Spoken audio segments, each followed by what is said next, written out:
Welcome to Singapore. This island city-state in Southeast Asia is home to just over 6 million people, and life here's pretty good. You'll find world-famous landmarks, unique culture, and delicious food. But even more tasty than a plate of chili crab is Singapore's metro system, the Mass Rapid Transit. One of the best underground systems in the world, it's quick, reliable, and absolutely squeaky clean. And as if all of that wasn't enough, it's now being upgraded with the Cross Island Line, a 58-kilometre new route that'll be the longest on the entire network.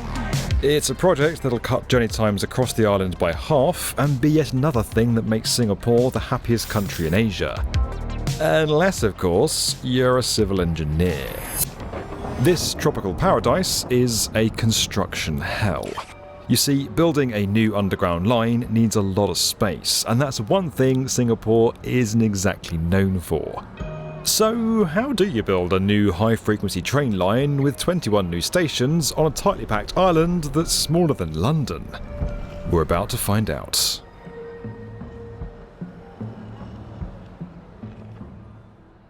This is the Central Catchment Nature Reserve. It's one of only a handful of reserves in Singapore. Here you'll find around 1,600 types of plants and a host of animals like the Asian fairy bluebird and the banded leaf monkey.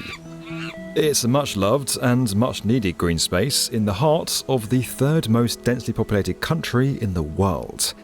And this is Pasir Ris, a fairly typical densely populated neighbourhood that's home to a growing population of over 150,000 people, a shopping mall, and Wild Wild Wet. These two places look very different, but they both have something in common. They're both causing big problems for the latest addition to Singapore's MRT. The Land Transport Authority announced the plan for the Cross Island Line in 2013 and began construction in January 2023.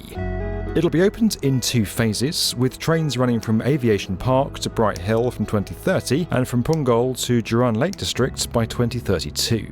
Once up and running, the line's going to serve new districts and relieve pressure on the existing East-West line. But the route is also going to bring it into direct conflict with the Central Nature Reserve. Now, when the original route was first announced, nature groups protested against what they saw as a massive intrusion on one of the island's precious few natural areas. The position is very simple. Nature reserves are for the conservation of native flora and fauna, and they are not for the purpose of infrastructure. But how can a tunnel that runs underground affect guys like these?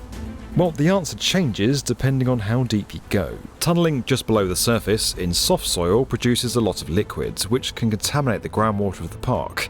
It can also destabilise the soil and lead to settlement. Now, that's true of any near-surface tunnelling project, so engineers either take great care to monitor the risk, or they choose to go deeper. That means drilling through bedrock, which, although it's much harder, produces much more stable conditions for a tunnel. But to do that, you first got to find out where the bedrock is, and that means drilling down into the earth until you hit it. The LTA's initial plan to do this was to clear a path through the reserve to allow easy access for the borehole machines.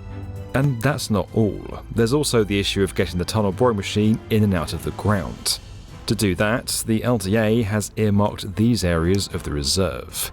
Now, nature groups feared that all this would turn Singapore's largest nature reserve into a huge construction site, and estimated that 15,000 square metres of lush forest would have to be cleared.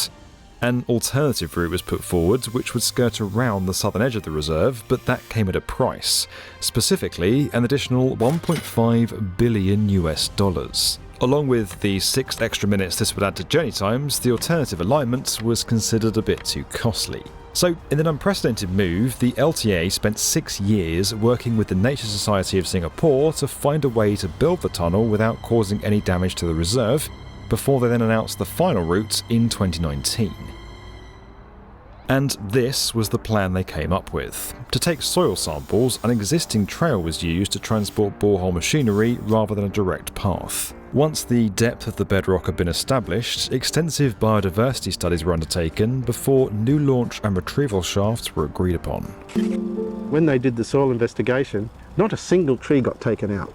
That was pretty amazing. And this is incredible. I mean, it's unprecedented that a government agency would take these sort of measures. You can see the high standards of the MRT at work because the stakes here are astronomical. Tunnelling aside, Singapore is the prosperous beating heart of this part of Southeast Asia. And for the last 30 years, Southeast Asian tech gurus and entrepreneurs have been building massive generational wealth, some of which has been funneled into a non-traditional asset class, fine art. In 2020, Hong Kong actually surpassed London in auction sales. Not only that, since 1995, the post-war and contemporary art asset class has actually demonstrated price appreciation that can even outperform more traditional assets like stocks or real estate. The QR code right here can unlock the high-powered world of art investing for you too. It's the art investing platform that's distributed back a total of over $60 million in investor proceeds across their 23 exits, some of which went to investors who didn't know a thing about art.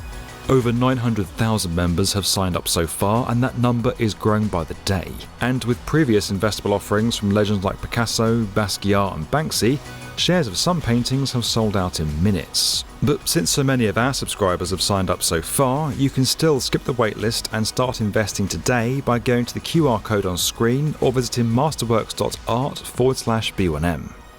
Now, let's get back to that metro. Okay, so that's the tunnel sorted. But there's a twist. The alignment under the nature reserve had pushed the depth of the line down to 70 metres at its lowest spot, more than double the average depth of the MRT. That means you need some deep stations to serve it, including this one at Pasir Ris, which will be the deepest station on the network. Here, a huge new hall is being constructed for the expanded interchange station. But at 47 metres deep, it too faced problems. To counter the wet, unstable soil, a diaphragm wall is going to be constructed. That'll act as a foundation for the new station hall. But again, Singapore's dense urban environment threw up problems. One side of the diaphragm wall will run here, right between two active viaducts for the east-west line. Specialist equipment is being drafted in to allow the team to conduct their work, including a low headroom crane and trench cutter. Now, a fairly standard feature of diaphragm walls like this are these, water stops. Diaphragm walls will serve a lot of functions, but a significant one is to hold back groundwater from the structure. Where walls are particularly vulnerable to water seeping through is at the joints between different concrete panels. Water stops come in all shapes and sizes, but the idea is that they provide an impermeable seal in a joint. When a concrete panel is being poured, water stops are fitted about halfway in. Then, when the neighbouring concrete panel is poured, it creates an impermeable seal which stops water from destroying the joint. They're really effective, but there's a problem. They take a lot of space for crews to install. So to get around that, the team at Pasir Ris are using a different method known as overcutting. Here, concrete slabs are poured in sequences. When the middle slabs are created, the trench cutting machine deliberately cuts a notch into the neighbouring slabs. When the middle slab is poured, concrete fills this notch, again creating a seal against the water. And when that method is applied around the whole site, it creates a solid waterproof box for the new Pasir Ris station to sit in. These are just two examples of the lengths that engineers here are having to go to keep 3.5 million Singaporeans each day moving. While the benefits these solutions provide might seem marginal, a 6-minute detour here or an extra deep station there, they create the kind of levels of public satisfaction and efficiency and safety that passengers on other metro systems could only dream of. Building it might be a nightmare, but knowing they've helped create one of the world's best metro systems will be enough to help any engineer sleep well at night. This video was sponsored by Masterworks. You can skip their waitlist at the link below. Don't forget that we're inspiring the next generation of builders through our investment into BrickBorrow, a fantastic LEGO subscription service. You can learn more and get started today over at brickborrow.com. And as always guys, if you enjoyed this video and you want to get more from the definitive video channel for construction, make sure you're subscribed to the B1M.